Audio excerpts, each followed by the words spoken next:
glad you can join us this afternoon for a conversation with Sylvia Puente, who is the President and CEO of the Latino Policy Forum. Sylvia will be talking about the impact of COVID and redistricting, particularly on the Latinx community. Illinois, as some of you know, is losing a seat in Congress.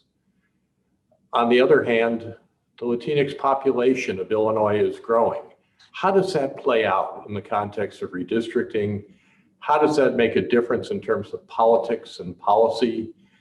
Sylvia has been working with the Latino Policy Forum and others for many years in Chicago, knows the policy issues well, knows the political issues very, very well, and has been steeped in redistricting.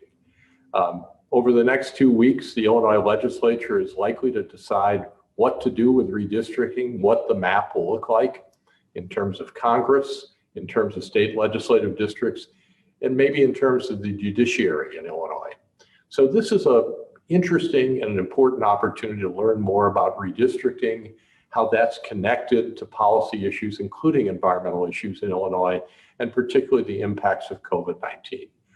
With that, I'm going to turn it over to Sylvia Puentes. As you know, after Sylvia talks for a bit, there'll be time for Q&A, and we'll have some good discussion.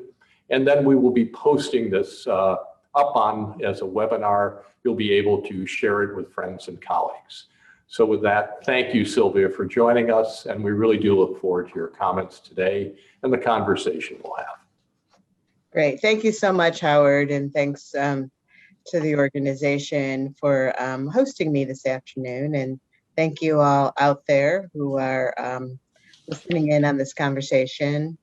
And I'm a data geek at heart, so I love to start with the data and the slides, right? So hopefully I'll be able to get through these relatively quickly because I want to obviously have time to engage in the conversation as well. But I have to share, and so my disclaimer is, like I think all of us doing our best in our personal part to take care of our Mother Earth and our water and steward that. But it's not an issue of the Latino Policy Forum. So I am very much a novice with respect to issues of environmental justice. So the Latino Policy Forum, hopefully most of you know, we're a small nonprofit located here in Chicago. We have about 17 staff and really work on issues in the pursuit of equity for the Latino community, given that we are now the state's, the county, and the city of Chicago's largest quote unquote racial and ethnic minority. And just a point of personal privilege here. I run the Latino Policy Forum. We work on behalf of the Latino community. I don't personally use the word Latinx, although I understand that in the Latino community there are some that do, but it's certainly not my organization's preferred term. So just a little bit about, as I mentioned, our goals are to work in the areas of improving educational outcomes, advocating for affordable housing, promote just immigration policies, and strengthen leadership. And we have a leadership development program for the last 4 years. We've brought together both Black and Latino community leaders to really foster relationship building, trust, and a shared agenda for community improvement. And I can talk for hours on any of this with an understanding that advancing Latinos advances our shared future. Next slide. And so I'm not going to go into this a great deal, but I just thought important, especially this is a little dated, but as we look at population change and as we think about redistricting, we've all heard the reports about how Illinois is losing population. Although the official 2020 census count says that we're about flat. We haven't really lost in the aggregate a lot of folks, but you can see by this chart, we have lost a considerable, almost over 400,000 white population from the state of Illinois over the past 2 decades. And almost all of the growth has been in the Latino community, well over 600,000 more Latinos living in the state of Illinois. Next slide. And most of that is actually coming from immigration. I mean, it's coming from individuals who are US born, but not from immigration. I think we calculated that well over 90% of that growth are individuals of the Latino community, are individuals who were born in the United States. And just a few slides on how I think about what I'm beginning to say is the paradox of the Latino community, and the paradox in that we see competing trends that are both accelerating at the same time. And we see them in the areas of income, education, and I'm going to highlight that just a little bit for you here. And that really significantly, the good news is that, again, over the past 2 decades, we've moved to about 1/3 of Latino households earning over $75,000 a year. While that's the lowest among all groups, it's a significant increase from what it was just in 2000. And while 75,000 is not wealthy by any means, it is a foothold into the middle class. So we see more households, this is pre-pandemic, of course, with a somewhat stable income, and this trend is growing. Next slide. And at the same time, and the paradox is that we see significant numbers of Latinos, as well as obviously African Americans, living in poverty. And these numbers have stubbornly not changed much over the years. This one we were able to update through 2020, and we can see that poverty has declined a little bit for both Latinos and Blacks, 14% for Latinos, 24% for Blacks. But we've seen this paradox of, okay, Latinos getting a foothold in the middle class, but still a significant number living in poverty. And we all know this is, poverty thresholds are pretty low. Next slide. The other paradox being around education. And here the good news, the positive side of the paradox, is that we see an increasing number of Latinos with a college education. And again, since 2000, that's 174,000 Latinos, an increase of 156% of those who have received a college degree. So that's the good news of the paradox. And the next slide. But at the same time, overall levels of college completion are very low. And what this shows us is that, again, we're looking at 3 data points, 2000, 2016, and 2010. But the on the far right, only 15% of the Latino adult population has a college degree. This is even significantly less than what it is for Blacks, for whites, and of course, Asians. So again, the paradox. More Latinos having finished college than ever before, but still the lowest rates of college completion, which of course, we know that college completion isn't the only marker of success, economic success and better jobs, but it is certainly one of the key indicators. And we stubbornly have the lowest rates of college completion among all groups. Next slide. And then labor force. So the first slide is that we're responsible for all of the state's demographic growth. This slide is showing that we're responsible literally for all of the state's labor market growth. And to calculate that, if you look at the bars on the far right, the difference between 6,230,000 and 6,668,000 is about 437,000 people. And when you look at the Latino bars, the difference between 653,000 and 1,090,000 is 437,000 people, right? So we are driving the state's labor market growth. So when I say that our success of the Latino community in the state are really intertwined, because prior to the pandemic, all of the labor market growth in the state of Illinois was coming from the Latino community. And so, of course, this has influence far beyond the Latino community. It has influence for every business and corporate and entrepreneurial sector in terms of who are going to be the employees that they hire and where is their labor market coming from. And obviously that's tied overall to both the significance of that is it's tied to tied to education levels and what kinds of opportunities that presents, as well as being tied to the income trends that I showed you earlier. Next slide. And I have been racked, or I don't even know what the word I want to use, but have spent, my organization has significantly, I can't even say pivoted, because we've added COVID to every sector of what we're doing and what is the impact of COVID in the Latino community. But we've been very involved in launching a coalition called Illinois Unidos, illinoisunidos.com, which has very extensive information on the COVID crisis, with the overall goal of this amazing coalition of how do we really get shots in people's arms and reduce the impact of COVID on the Latino community. Because what this data is telling us is this is for every population group, for every 100,000 people of that population group.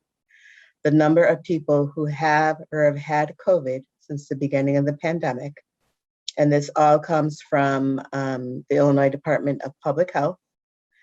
And what we can see, that top lime green bar, is that for every 100,000 Latinos in the state of Illinois, 10,581 of them have had COVID. So that means that 10.5% of all Latino Illinoisans have or have had COVID, which is the highest among all groups. And we know that that's with only 6 to 7% having been tested. So the lowest rates of testing. And then you can see that it's basically the same for both Blacks and whites at about 6,900, or about 7% of each of those populations have or have had COVID, and 4,000 for Asians. And this is really significant because as we begin to think about and we're hearing in the recent data on what is the impact for the long haulers and those that are going to suffer with the long-term implications of COVID, we know that that will disproportionately impact Latinos. And we know that we really need to begin to think about not just the immediate solution of how do we get people vaccinated. And my greatest fear is that we begin to think that, people have been vaccinated and we have some level of normalcy, that we will not see these trends abate because we know that many, many Latinos are essential workers. And one of the reasons we see these high rates was that they have had to continue to work through the pandemic, have continued to work to meet their basic economic needs, and have risked exposure and re-exposure and constant re-exposure to the COVID crisis, to COVID. Next slide. And even more challenging and heartbreaking this is fairly new analysis, but it's also being confirmed nationally, is that when we look at those aged 20 to 59, those that are primary working age, we see that this middle set of bars, Latinos are 20% of all COVID cases, but 40% of all the deaths in this area. And it also is challenging for the African American community, and that they are 10% of all the COVID cases in the state of Illinois, but 28% of all the deaths. So we see that Latinos now have the largest mortality rate in this age group, who are of working age. So again, what are the long-term implications of households who have lost their primary income earner? What are the long-term implications of children who have lost a parent to COVID on their mental health needs, and just the grief? And I know that as we continue to recover, and I personally feel very fortunate and blessed in that my family has been healthy and safe, but realizing just the devastating toll of mortality and the grief, I think that is in our communities is how are we going to contend with this? And how are we going to contend with those economically who have lost their income earner? And what does this mean? We are seeing programs to help with rental housing and mortgage is for those who have lost their jobs or lost their economic sustainability due to COVID. And there's some help on the way, but again, is that going to be enough? And so these are the Illinois Unidas is working to address all of these issues and much more. And I think I just have a couple more. Next slide. And I wanted to end with redistricting. So my bottom line from 10 years ago in the 2020 redistricting process, 2010 redistricting process, was it in true blue Illinois, the Latino community was shortchanged. And I do not feel, Latino Policy Forum and those we are working with, do not feel that we had the optimal number of districts created, nor were those districts of sufficient concentration. One of the shifts here is that we know that the African American community is very, very, very segregated. So it is much easier to draw districts that are 50% plus African American, where the Latino community is much more dispersed. So even with being 2.2 million people in the state of Illinois, we could have a good number of districts if we could draw them at 60 or even 70% concentration. But for the most part, that concentration density just isn't there. So we have done some preliminary analysis working with the American Community Survey data. And this is what we have submitted to our state legislature through testimony in terms of the number of districts that we think can be created and the concentration. And in that last column is what we see is the variance or the difference in Latino population from the current district. So -1 might be that the percent Latino concentration is 1% less. District 2 would be actually 14% higher. So we see the variance of what we think in terms of the number of districts and the concentration of these districts. And again, for Latinos to be able to elect the elected officials of their choice. One of the biggest shifts I think that we've seen happen over the past decade is that we've seen a good number of suburban Latinos elected over this past decade, where 10 years ago, I think we only had 2 suburban reps. We now have several more than that. And we also see the trend of Latinos getting elected from non-majority Latino districts. So I think that just speaks to the opening, the voters obviously electing the person that they think is their best representative. And we've seen that happen in suburban communities. And we have also seen voters elect non-Latinos in Latino majority districts. So I think as we move into this 2020 redistricting process, it's not as simple as saying, let's draw districts with the largest concentration of Latino population that we can, because we have all these other factors that I think that are influencing who the electorate elects to represent them. So I've said a lot, I'm giving you a big download. Happy to step back now. And let me make sure, but I think that was my last slide. Yes, happy to have a conversation. I don't know if there's comments in the chat, Howard, or I know I just gave you a lot, so it's a lot to take in and digest. So, Sylvia, you gave us a lot. It was also very good to hear from you, and point well taken on Latino. Got it. The map you showed of the Illinois House districts, those districts look to be rather contiguous. There's a district around Elgin, there's a district around Aurora, there's one around Waukegan and Zion. They're a size that most people look at and say, oh, that's a reasonable shape for a district. The congressional district that Congressman Gutierrez represented and Congressman Garcia represents now is an unusual shape. Mm-hmm. And I understand that's because Latino population is dispersed in Northern Illinois. Have you looked at mapping and how you might, create a district that is relatively more like the House districts in the Illinois House that you showed for the congressional side of things, that people don't look at and say, whoa, that looks sort of weird and gerrymandered, because the House districts that you drew for the state legislature look, if you will, like pretty sensible, good districts.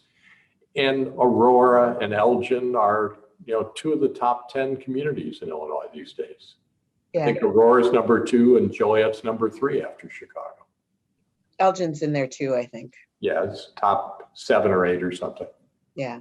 I always think of Elgin because it's the second largest school district, but I don't Ah, know if it's okay. Got it.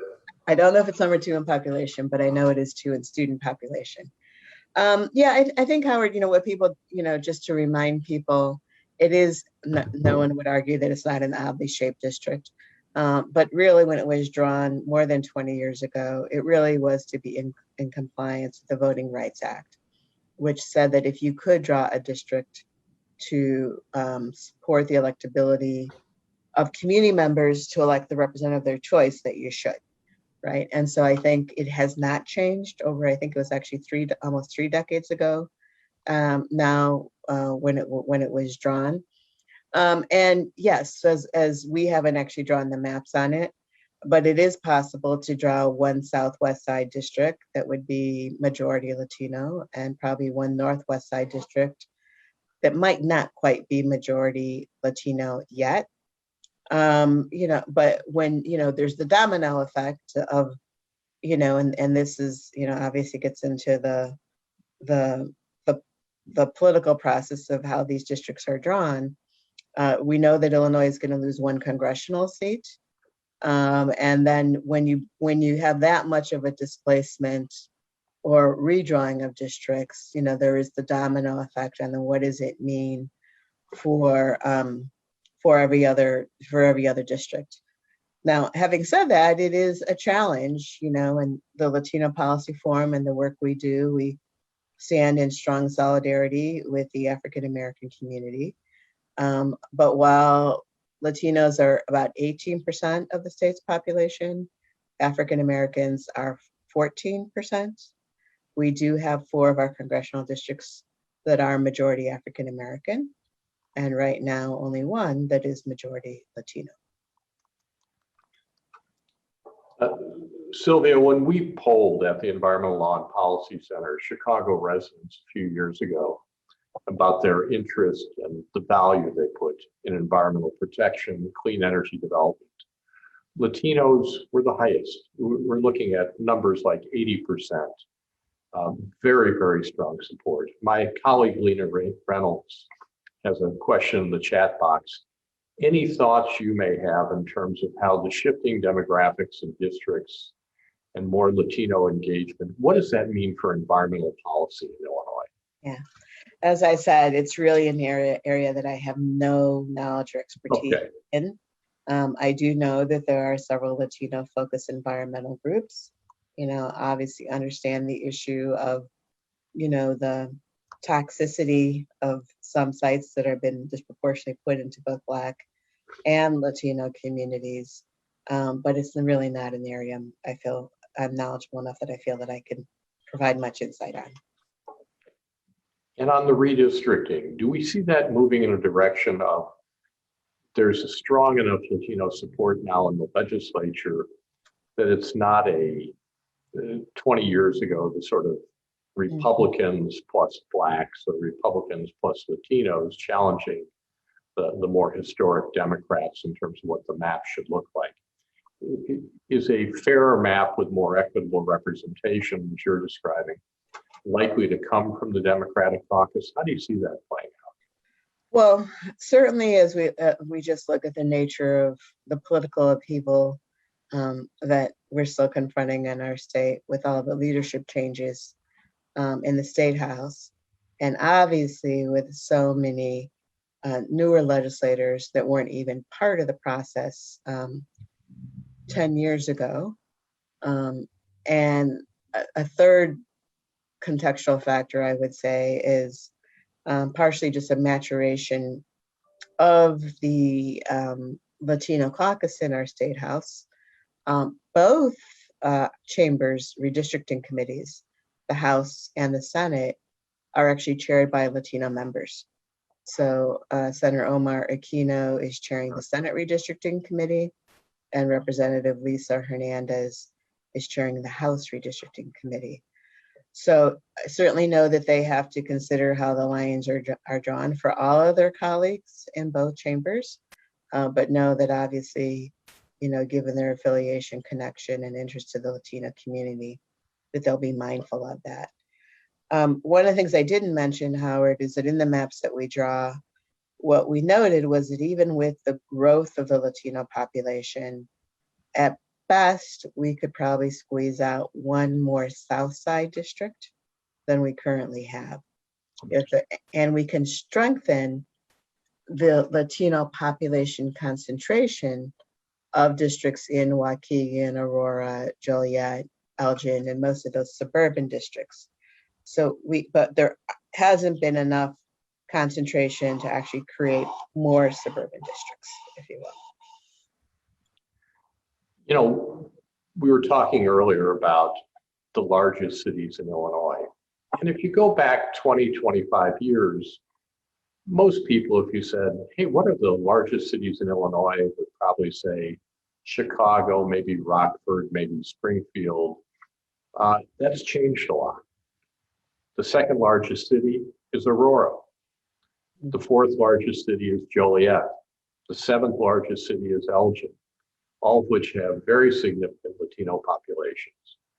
How does that affect politics and policy in Illinois? I mean, 10, 15 years ago, 20 years ago, most people wouldn't have looked at it and said, those are among the very largest city in Illinois. How does it play out?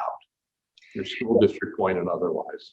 Yeah, I think in a couple of different ways. That number one is that we don't have, compared to our numbers, we don't have equitable representation at any level of government, whether it's in the state house, whether it's on those town councils, whether it's in the leadership of those school districts. I mean, we're a long way from equity. The forum spends a lot of its time looking at education issues, particularly early education. And many of your participants might know that, we have more school districts in Illinois than any other state in the union, over 800. There are fewer than 10 Latino superintendents among those over 800 school districts. Wow. A long way to go. And we're 25% of the state student population, and much larger in all those municipalities that you mentioned, right? So we have a long way to go till we get to equity. And we don't see that representation on those school boards. We're beginning to see just some levels of representation in those town councils, but again, it's not significant. And while we still aren't where we need to be with respect to state house representation, it is for me an interesting and fascinating development to see that the current chairs of the Latino caucus, that we have two suburban senators, which we didn't have 10 years ago. Representative Cristina Castro from the Elgin area, and Representative Karina Villa, who's also from that Northwest corridor. We have many more suburban and outlying counties representatives in the state house that are Latino than we did 10 years ago. The newest among them being Dagmar Avalar, who literally won, I think she lives in Bolingbrook, not a Latino majority area. Think about maybe 25 to a third Latino population. But she is, as are the other legislators I named, I think really the new face and the new political leadership and force in these outlying communities that are certainly representing their districts and all the interests of all of their communities, but definitely have a Latino focus and perspective as well. And so how is it playing out? I think, I also think it's fascinating. I haven't heard a lot of conversation in that, both our new House Speaker and Senate leader are from the Western suburbs. Like, that power shift has gone from the city, not just even across the state, but to the western suburbs, right? Oak Park and Bellwood. I mean, how is that playing out? I mean, I think there are so many factors that are shaping our Springfield politics these days that we don't know the new patterns. We don't know how things are going to totally unfold because it's all still in flux. And the Republican leadership as well is from the suburbs. So that you're right, that those are enormous changes after all the years that things were pretty to very static in Illinois politics in the legislature.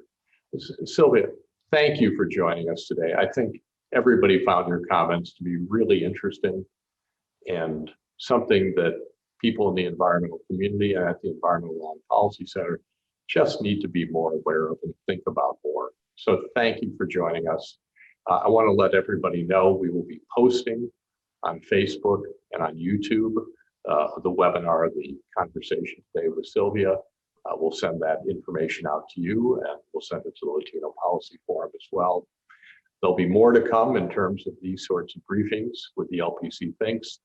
Thank you very much for joining us, and I hope that you all stay safe and well in a world in which we hope we're moving to a little bit better place, okay? Thank you very much, and thank you, Sylvia, for joining us. Happy to. Take care, Howard. Thanks for the opportunity.